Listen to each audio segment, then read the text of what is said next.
আস্তে আস্তে সবাই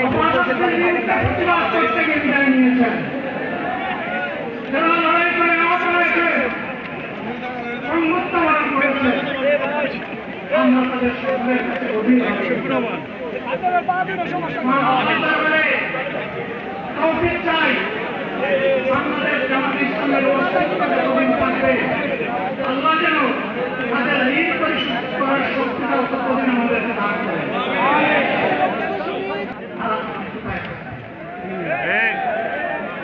আসুন তাদের ত্যাগের বিনিময়ে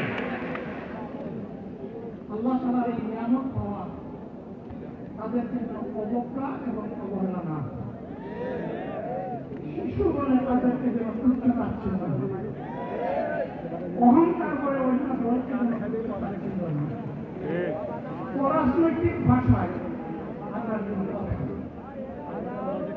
যদি এইগুলো আমরা পরিহার করতে না পারি তাহলে বুঝতে হবে যারা পারবেন না তাদের লোক তাদের মধ্যে নতুন করে ভাষা তারা আমার মনের কথা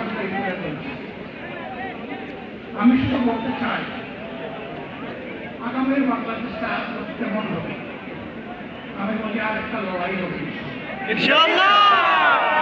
একটা লড়াই হয়েছে কৃষিবাদের বিরুদ্ধে আর একটা লড়াই হবে দুর্নীতির বিরুদ্ধে। এই দুর্নীতির মূল উৎপাদন করার জন্য যা দরকার আমরা তারুণ্য এবং যৌবনের শক্তিকে একত্রিত করে সেই লড়াইও ইনশাআল্লাহ বিজয় লাভ করব। প্রিয় ভাইরা, জামাত ইসলামী যে দুর্নীতিমুক্ত সমাজ করবে তার প্রমাণ কি? হ্যাঁ, প্রথম প্রমাণ হচ্ছে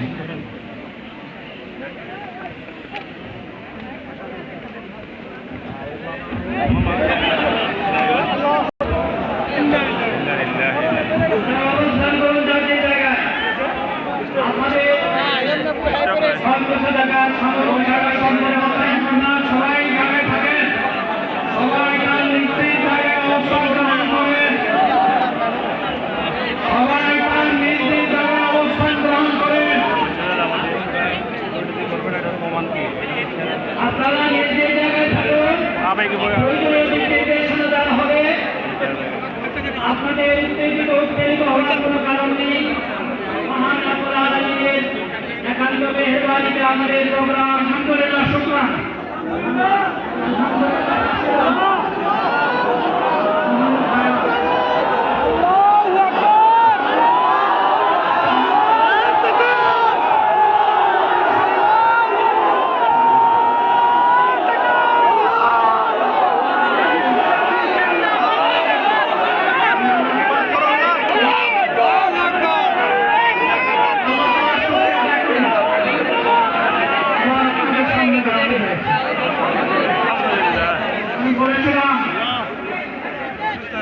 দুর্নীতিমুক্ত বাংলাদেশ ইনশাআল্লাহ সবাইকে নিয়ে আমরা কথা দিচ্ছি। বাংলাদেশ জামাত ইসলামী যদি আল্লাহ তাআলার মেহেরবানি এবং সরকার জনগণের ভালোবাসা নিয়ে সরকার গঠন করে তাহলে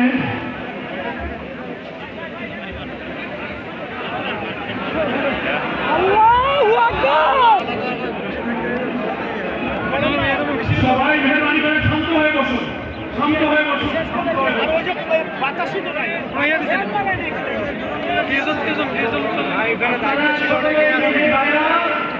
বলতে হবে না আমাদের লড়াই অব্যাহত থাকে।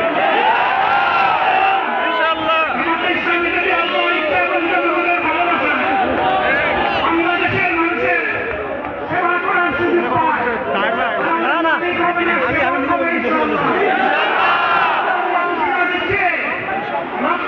তাকে সাথে নিয়ে বাংলাদেশ জামাত ইসলামী থেকে যারা আগামীতে সংসদ সদস্য হিসেবে নির্বাচিত হবেন আর আশার কথা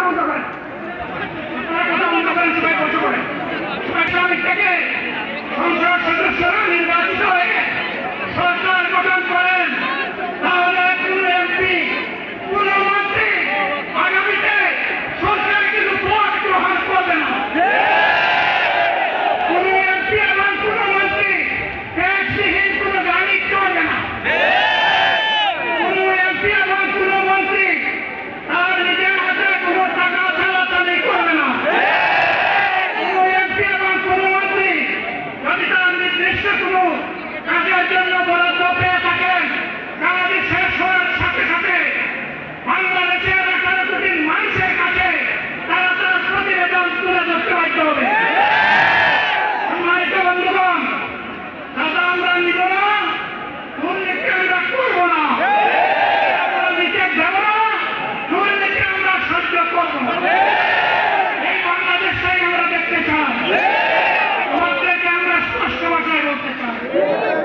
বন্ধুগণ, তোমাদের সাথে আমরা আছি। আমি আজকে তোমাকে আমি হিসাবে এখানে কথা বলতে আসিনি। আমি এসেছি বাংলাদেশের 18 কোটি মানুষের একজন হয়ে কথা বলতে। আমি শিশুদের বন্ধু, আমি যুবকদের ভাই, আমি বয়স্কদের সহযোদ্ধা, আমার ভোটদের আমি ভাই। সুতরাং তাদের মুক্তির জন্যই আমি দায়িত্ব নিয়ে আজকে এখানে দাঁড়িয়েছিলাম। আল্লাহর ইচ্ছা শরীর আমাকে সাময়িকভাবে সহযোগিতা করে না, এটাও আল্লাহর ইচ্ছা, আমাকে কথা বলার সুযোগ দিচ্ছে। আমি বলতে চাই, বাংলাদেশের নির্দিষ্ট কোন শ্রেণীর মুক্তির জন্য আমাদের এই লড়াই নয়। রাস্তার একজন পরিচ্ছন্নতা কর্মী, চা বাগানের একজন শ্রমিক, রক্ত পানি করে ঘাম জড়ানো আমার একজন রিক্সা চালক ভাই মাঠে ময়দানে বাংলাদেশের মানুষের মুখে যারা এক মুঠো ভাত তুলে দিতে চায়, আমার সেই কৃষক বন্ধুটি, আমি তাদের হয়ে আজকে এখানে কথা বলতে এসেছি। আমি কোনো অভিযোগ শ্রেণীর হয়ে এখানে কথা বলতে আসবো। আল্লাহ তাআলা আমার শেষ মেহরবানি, যারা জীবন দিয়ে শহীদ হলো আমি তাদের একজন হতে পারলাম না। আপনাদের কাছে দোয়া চাই, ইনসাফের ভিত্তিতে একটি দেশ গড়ে তোলার জন্য আগামীতে যে লড়াই হবে, আমার আল্লাহ যেন সেই লড়াইয়ে আমাকে একজন শহীদ হিসাবে কবুল করে। সম্মানিত বন্ধুগণ, আমাদের প্রিয় শহীদ নেতৃবৃন্দ 2006 সালের 28 অক্টোবর থেকে শুরু করে পল্টন গণহত্যা, সাতক্ষীরা গণহত্যা, সারা দেশের গণহত্যা, পিলখানার গণহত্যা,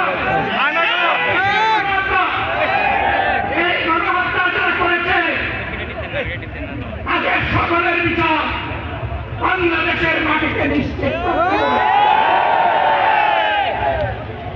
বিচারের দৃশ্যমান প্রক্রিয়া শুরু না করা পর্যন্ত পুরানো ব্যবস্থাপত্রে বাংলাদেশ আর চলবে না। জীবন দিয়েছে জাতির মুক্তির জন্য, তাদের বসল